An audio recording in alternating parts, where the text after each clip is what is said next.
I spent the whole of yesterday on TikTok. I mean, several hours on TikTok, and you'll be amazed at the tiny nuggets of information that you'll get to pick up. There are people going through challenges, no, not life challenges in that sense, but on my FYP, I came through a few individuals or a few TikTokers who were going through 50-day challenge, speaking challenge.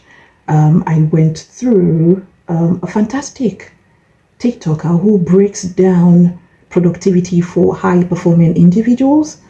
I decided to follow her, not because I thought I am a high performer, but I think the way in which she delivers her information is great.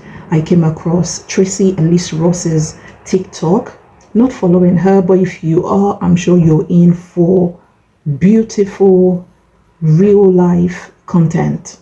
I mean, people are really going through it in the sense that they're making content relatable. What was she doing in the video?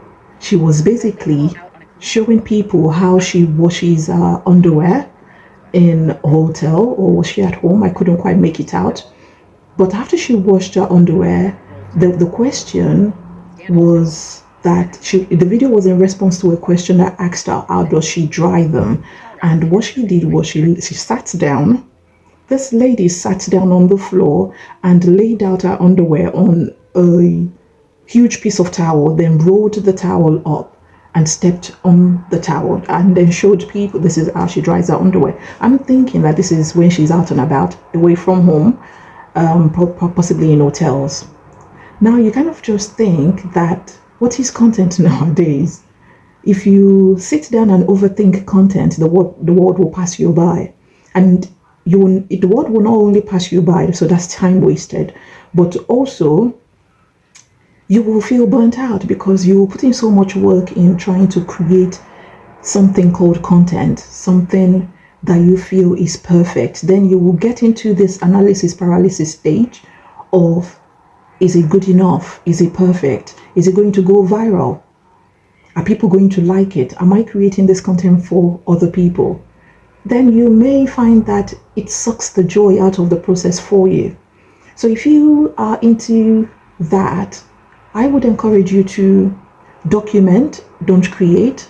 And I know Gary, the credit for that line has to be given to Gary V, but I came across it on my FYP page on TikTok yesterday as well.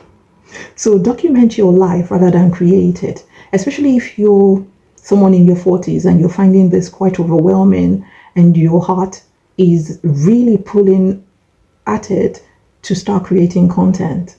I would definitely say document, don't create it.